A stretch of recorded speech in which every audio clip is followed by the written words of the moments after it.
पंडित जी था,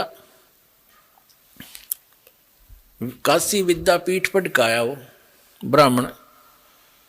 एक राजा ने कोई हवन कराना था, अनुष्ठान कराना था, उसका न्योता दिया, उसको रोजाना 1 रुपया दान दक्षिणा दे देते, वो पाठ करने लग गया, 1 महीने का कराना था। अब उस विद्वान की पत्नी अपना, क्योंकि पैसा मिलने लगने के बाद यू काल फिर अलग से रंग दिखाता है, वह बढ़िया तो कपड़े पहने और गले में अपने बढ़िया जेवरात आभूषण बनवा लिए, तो पानी लेने के लिए, जल लेने के लिए कुएं पे इकट्ठी होया करती बहनें। ब्राह्मणों के कुएं अलग होते थे, अन्य जाति वालों के अलग अलग हुआ करते थे। तो सब ब्राह्मणी इकट्ठी होती तो वो पूछती कि ये नए नए आभूषण तू कैसे खरीद रही है। उसने बताया कि मेरा पति राजा के यहाँ कथा करने जाता है, मंत्र जाप करता, अनुष्ठान करता है, और राजा प्रतिदिन 1 चांदी का रुपया दक्षिणा देता है। तो उससे वार्ता हुई थी जिस बहन से, ब्राह्मणी से, उसने अपने पति के कान ठे कि आप यहाँ पड़े रहते हो, वो फलानी का घरवाला वहाँ जाता है और पाठ करता है, 1 रुपया डेली दक्षिणा देते हैं, और भी पंडितों की आवश्यकता है। वो कह रही थी आप भी चले जाओ। तो पंडित जी कहने लगा मैं तो ऐसा देसी सा पंडित हूँ, और वो पढ़का रहा काशी विद्यापीठ, उसके बराबर में मेरी दुकान चलेगी नहीं। वह उसका सिर होगी, तू तो ऐसे बहाने में लाया करे हैं, तू धक्के खानता अंडे और जाते अच्छा माल मिला जाता नहीं। ज़्यादा कहने से वो चला गया, और क्योंकि ऊपरली वेशभूषा तो ब्राह्मण की एक जैसी हो है। मंत्री से कहा जी मैं भी ब्राह्मण हूँ, कहा जब पंडित जी बैठो, उसका एक आसन लगा दिया और माला दे दी कि तो भी मोल दे, तो मंत्र के ले बैठ के। अब उन मंत्रों ने सुना कोई नहीं करता, वो पंडित अपने करते रहे, राजा लोग अपने मौज मस्ती कहीं घूमते रहो। अब वो तो बोला अपने संस्कृत के श्लोक, उसने तो याद थे, जो पहले वाला विद्वान पुरुष था, दूसरा था अनपढ़ मेरे जैसा, वो तो बोला मंत्र जैसे भूर भव स्व, वो नको है, जो यू को है, जो यू को है, जो यू को है। अपना उसने भी एक असरफी मिल गई सामने, और 1 रुपया मन मन में क्या, जो यूं को है, जो यूं को है। अगले दिन 2 दिन पीछे हुआ भी, फिर उसकी पत्नी भी लागी ऐसे हार श्रृंगार पैर के गई। वो तीसरी को पता लगा, उसने अपने पति को श्रृंगारा, उसने भी यही प्रार्थना की कि वो तो विद्वान है, दूसरा भी मेरे से कुछ ज़्यादा ही जानता है, पर मेरी बात बने नहीं।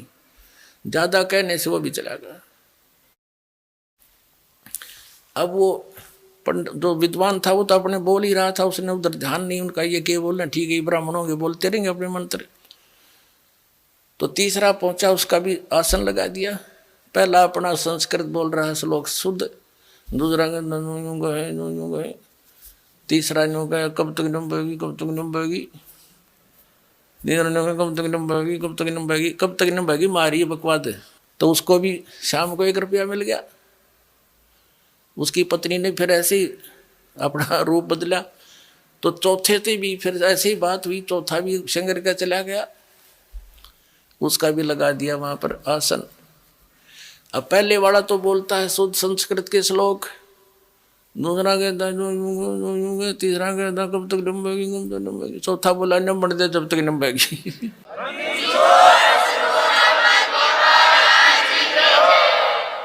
तो ये संत न्यो देख रहे हैं, नंबर दे जब तक नंबेगी, पर यह भी नंबर को ना, यही तो तुमने ऑनलाइन रखूंगा जब तक, या तो सारी जनता नहीं जाग लेगी, या तुम खुद नहीं कह दोगे हमारी गाड़ी खराब होली।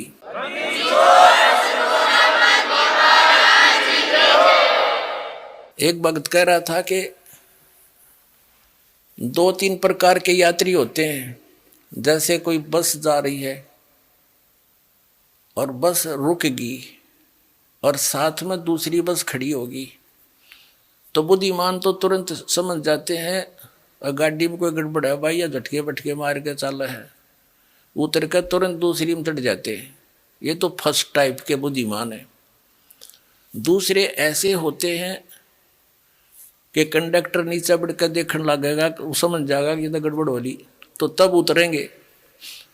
और तीसरी टाइप के इसे निकट्ठू होते हैं कि कंडक्टर ड्राइवर भी दूसरी बस में चढ़ लेंगे ना, कति कंडम कह यार बिगड़ दी भाई, बोला जब उतरा कर उस गाड़ी में तो ऐसे जो बुद्धिमान व्यक्ति हैं दास के संकेत को समझकर छोड़कर आ जाओगे उनकी खराब गाड़ियों को, जिसमें सफर करना चाह रहे हो, पंचर हुई खड़ी, उनके टायर ने ट्यूब कुछ भी को ना, यानी कोई आधार ही नहीं है उनका गाड़ी का चलने का। राम नाम की गाड़ी जो बनाए बैठे हैं वो शास्त्र विरुद्ध साधक।